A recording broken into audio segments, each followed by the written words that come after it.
Welcome to episode 564 of AI Brief.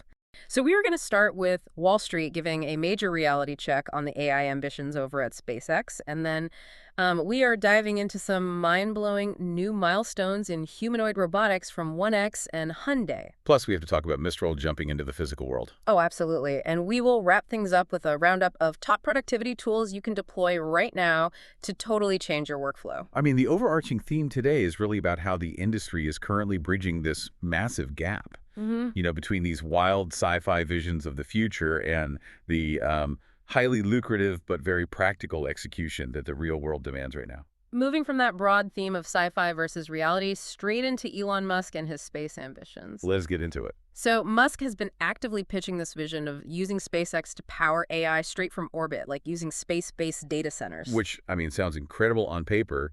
You have this ultimate cold environment for servers. It does sound amazing, but Wall Street is stepping in with a massive reality check.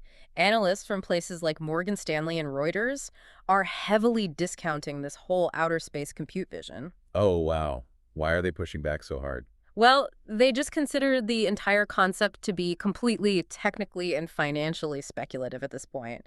Investors are treating SpaceX less like this visionary sci-fi rocket company and more like the boring, lucrative plumbing of the AI economy. That is such a fascinating analogy. It makes you wonder, is the true value of space companies right now just acting as a giant global Wi-Fi router for terrestrial AI? Well, Starlink really serves as this practical bridge for that exact idea. That makes total sense. It is a global network capable of supporting these really data-heavy AI workloads.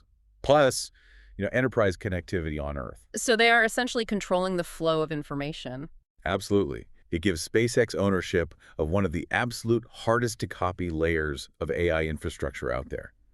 Building software is one thing, but launching thousands of satellites to feed the data boom is a completely different game. So shifting from AI's global space-based infrastructure directly into its physical terrestrial hardware like robotics. I am so glad we are covering this, especially the physical capabilities we're seeing now. We should start with 1X and their new NEO hands. Please do, because that viral demo was just insane. It really was. So this Norwegian startup unveiled these new hands, and the secret here is a tendon-driven motion system combined with real-time pressure-detecting tactile sensors. Wait, so it is not using standard mechanical joints? No, it actually mimics human biology. And because of that biological mimicry, the robot can execute remarkably delicate tasks, like it was picking up delicate grapes without crushing them. That is just wild. It also flawlessly installed light bulbs by applying the exact right amount of torque and even communicated in sign language. Oh my goodness, signing requires such fast, intricate movement. It does. It shows a level of dexterity we just have not seen before. But then you have Hyundai's humanoid robot, Atlas, which just made this historic debut at the 2026 World Cup halftime. During the Norway versus Brazil match. Yes, during the actual Norway versus Brazil match.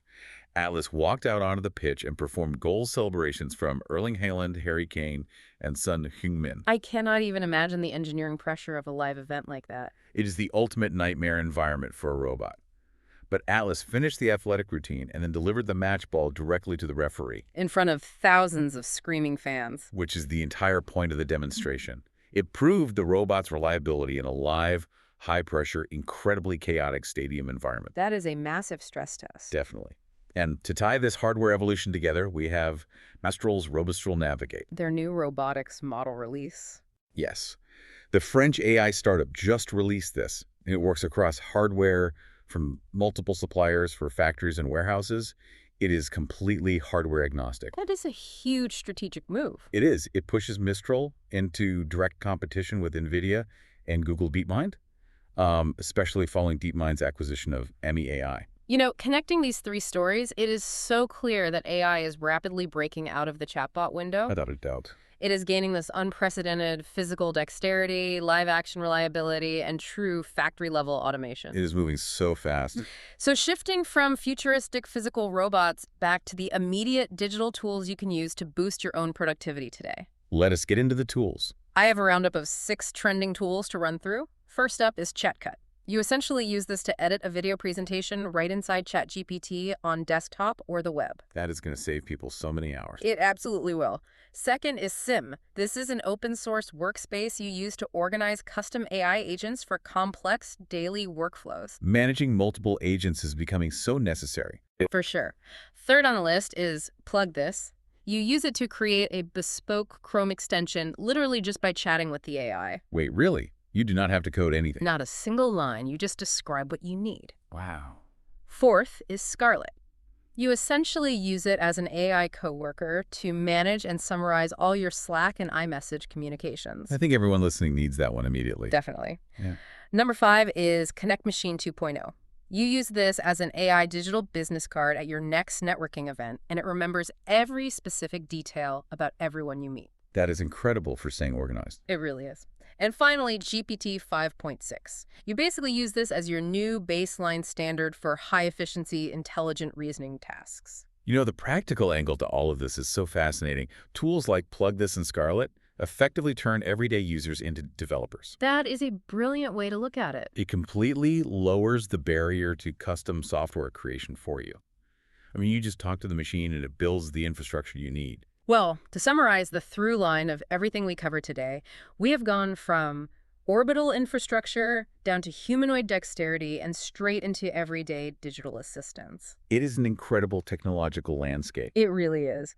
But I want to leave you with a final, slightly provocative thought to ponder. What happens to our daily workflows when the software tools we just discussed get directly integrated into the physical, tactile robotic hands we saw from 1X? Oh, wow. And imagine all of that being connected globally by Starlink's network. That is just a wild mental image. We encourage you to follow the podcast, and please share this deep dive with a friend who loves AI. See you in the next episode.